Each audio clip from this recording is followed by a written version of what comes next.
আজ অনেক দিন পর আমি আপনাদের সঙ্গে আমার আর একটা কেকের ভিডিও শেয়ার করব।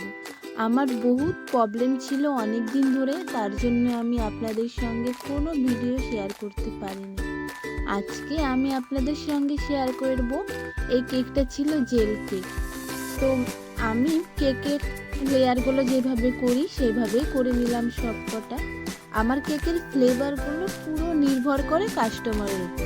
আমি কাস্টমারের কাছে শুনেই নিই যে আপনারা কি ফ্লেভার নেবেন, আমি সেই রকম ফ্লেভার দেওয়ার চেষ্টা করি। তো কাস্টমার বলেই দিয়েছিল যে আমাকে রসমালাই ফ্লেভার দেবে, তো আমি রসমালাই ফ্লেভারেরই কেকটা করেছি। তো কেকটা কাস্টমার আমাকে পুরো ছবিটা সেন্ড করে দিয়েছিল, বলেছিল দিদি তুমি এরকমভাবেই করবে। তো অনেক কেকেই ক্রিম কম দিতে হয়, যেহেতু কাস্টমার ক্রিম পছন্দ করে না, কিন্তু যারা বলে যে কম দিন তাদেরই কম দিই, তাছাড়া আমি এরকম টাইপের ক্রিম দিই। তো কেকটা যেহেতু জেল কেক ছিল, তার জন্য আমাকে জেলটা তৈরি করতে হবে। আপনারা তো দেখলেন আমি কি জেল ইউজ করি। তারপরে জেলটা আমি 1 চামচ নেওয়ার পর ওর সাথে নর্মাল জল নিয়ে পুরো জেলটা মিক্স করে নিই।